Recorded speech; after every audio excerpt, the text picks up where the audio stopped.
era bwe ntunulamu omukyalo ono wa St. Lawrence tulina ate nti nadde simulabangako muwala w'oli omugezi naye buli muntu yenna gwe ntunuulira bwe nti eyazze nina olutalo lwe nali mulwaniddeko nga bamafiya bamutwala bajjukidde ekitegeeza bano aba opposition bawa ne babakuba magezi there is a very big group esayire erumiddwa bamafiya be bagikola kubanga alternative y'omuntu yali badde mawulire baagawamba aba opposition banafu nabo tuyitaga nti ovuganya Museveni ng'osiba mu State House ng'omulinzi omubulire ebizibu byo opposition naye ekyokubiri sibanenya nnyo mafiya temugisobola byo nzibu nti kakati mwagamba nga St. Lawrence nembaga nti abo kyebaagala bazimbadde essomero ennanziga baagala kukola mu university naye bamala kwonoona lino mafiya emala kwonoona kiriwo nti omusajja eyali mu kiriniki ng'afunye akabenje bamuwenesa amagulu yalese babebi nga kibanoonya kubaga nti oba omukulu oba nanyini yo yennyini yeyambisa abaana ate abasomesa bakola bati babadduse bw'essomero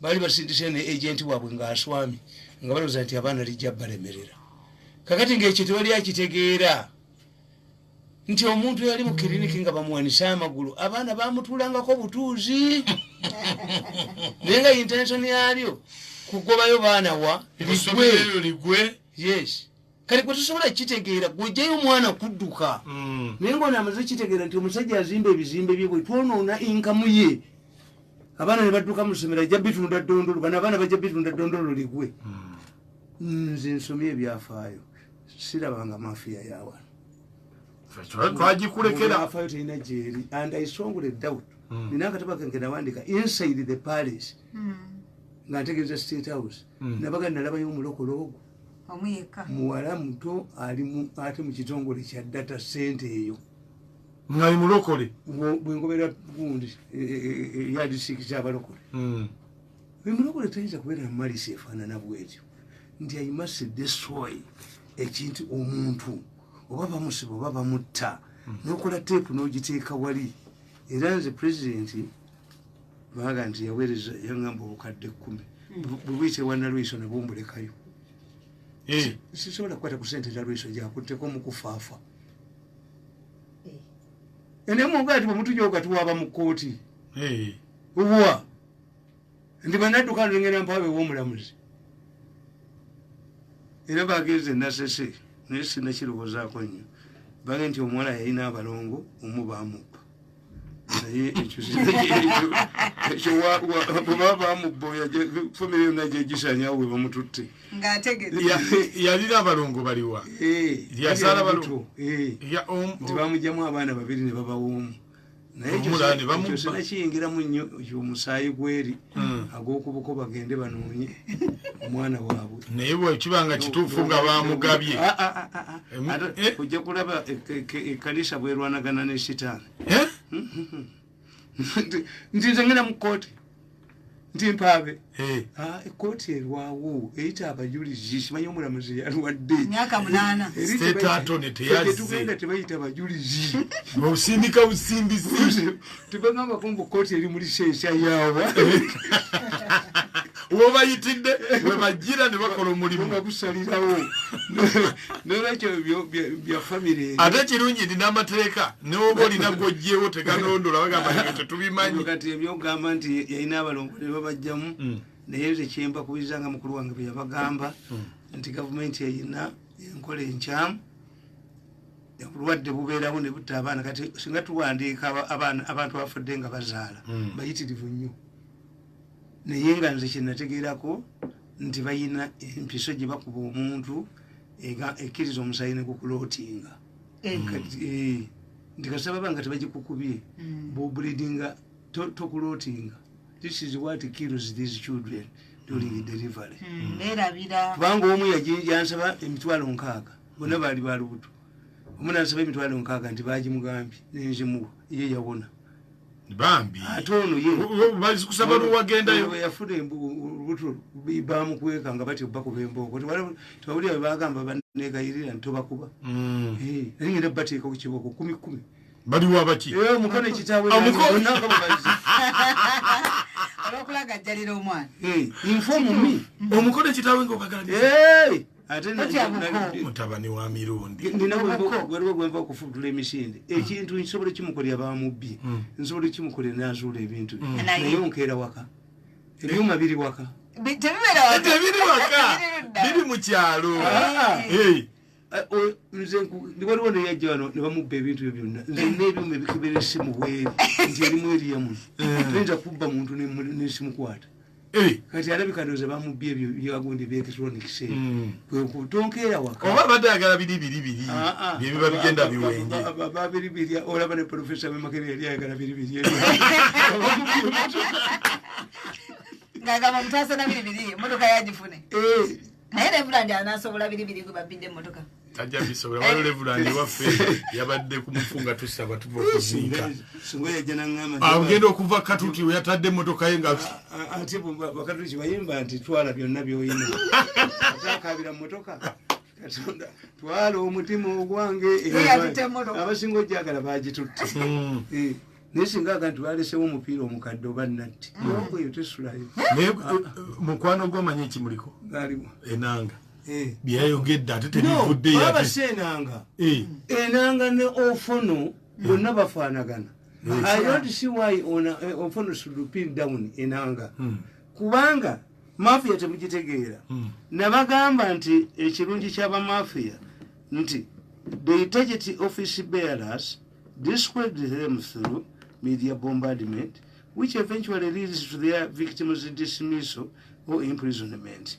They have had time and power to plant their agents in powerful institutions, including the Auditor General Office and the IGG's office. And once they feel like ejecting their target, they do the following things. 1. Mafias do not discuss the real issues at stake. They hide their ugly heads and real intentions. 3. They create a jirikiti, a treeware in traditional Baganda used to throw dead dogs. Kakati mwe webaba kuwatia ba mafia omuntu wa bulijjo tamanyi how things work. Tuli kumulama guno batulize. Yesterday nadengezo okulaba gundi mwenye nazo nantaba. Nga mutwadde n'akatabo ke namuwandiikako. Kuba n'ekyanantaba nakyonse nakizikisa. Nti mafia the real issue is mafia ebadde ekozesa ennyonyi ereeta ssente n'ereetamu ebyayo. Neretiramu obwoze emmotoka okukebera era muti mubamulaba nti emisolo gavumenti eno ejja kufuna pricing. One abati okwogera aboogera tuli batono abasinga batya bakujoga abaana nga bakujja wano nga bakute kolikkiriza abaana abo ne bakujja mu kifo ekimu ne bakutwala mu kirala owedde batwala 5 billion ne badduka ne banjoga sikubinyondo nenkwasizaawo omutwenze byagana emyaka egi okuwagira mu 70 kitegeeza kutuula mu ofiisi era sidigirinyamu yadde ogiringizamu yadde okuyita weeri awo oba bamaze ne kasookola ya billions ng'eyalukwago nga bakumaze nga badduka nga yeddayo n'atuula obunga badduka nga balya ssente embwa nga bakanyugwa kasasiro nga babadduka nze kunze batwala 5 billion ajja wano nkukuba nenkutta nabakolera gundi statement kiribeerayo ku nsi mu ggulu ne mu kabuli tekigenda kubeerayo we shall never work again awo kwe kubasobola bamala okubba ne badduka kaakati mwekyekyo tabamanyiiko nti ennyonyi eyo babadde bagireeta nga ereeta ssente tefuuzibwa era byeboogera byonna ne gavana talina byayogera is talking rubbish.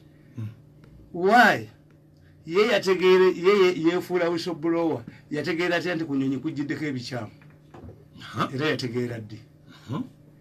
The only person he would praise omusajja musoga yinginiya bakamutwalayo entebe n'alyoka wa order teri package yonna lagage yonna etasumululwa era bamutaddeko bbaani okulinya ebungereza n'amerika balensa ebintu bingi nga babihaidinga muki wano bakugamba obusajja bwagenda erukaya ne bubba omusenyu gwaffe gwonna ogwerukaya. Why? katonga kali mugga munene nnyo Lake Victoria weyajja w'ekituli awo River Nile yali ekwata mu Mombasa by down hopping katonga nayika mu Lake Victoria Nile neyambuka waggulu naye obusajja obukyayina obwo bwayola omusenyu gwaffe okubujja mu Lwera butwalira mu container nga gundi bwe babakwata entebe bababuuza entebe we didn't know that sand is also mineral. I'm an intelligence officer. Can't I say nti bano batwala mu China batwala musenyu gwaffe kukuta singa bazimbe kaluma nga guyitiridde sample weetaaga mmeka sample keetaaga kakopo katonobwe kati nibo batwala birole na birole yes kakati mmwe awo temutegeerawo nti omwana ono omusoga yinginiya yabakutte kulitalaba tibabadde bayisa ebintu Entebbe. In fact, the heads would roll at Entebbe airport. Security would be overhauled at Entebbe airport. Nimutekawo abantu abalala. Kubanga Entebbe bagizanyiramu nnyo. Baagala ne baga nti amatala tegaliiko ne films. Ne baga Mukasa Mululi nga ba security. Bwe beekyusa bwe bati Mukasa Mululi gwe baagobayo. Ne baleeta Kalulu okulutu. Diiru baagiwa Ssekanyolya. Yimbwa bagikubye embwa Mukasa Mululi yo bagobye embwa. And for me I talk about living people. Mugende mbuze Mukasa Mululi. Bamuzanya bati abana abo bamuzanya bati ne bamuzanya. Bamujoga. Tumwebaze president yamwandikira kabanga azanyire Entebbe uyo ye wakwata bukwasi. Tumwebaze Udaini J. Mukirome yo wakufira atana alagawo. Baje muye yeja kuyolerwa wano. Kakati ekyo mukitegeera. The changes. The bringing up of this engineer was given new security measures, even to such what you call diplomatic baggage. He exploded this. Kakati as usual, olwokubati balina amagezi mu mutwe, omujozi tabana magezi baddukidde mu media. Ne baleeta n'enno Kalema eyawunyedda. Nakalema alina credibility nga yagijjawo. Atya Nakalema alina credibility eziruddawo. Atamumanyi yekka. Muya an important man yayambala empale ne baga naye musajja. Okujja ku mukasi kwe yamugezaako.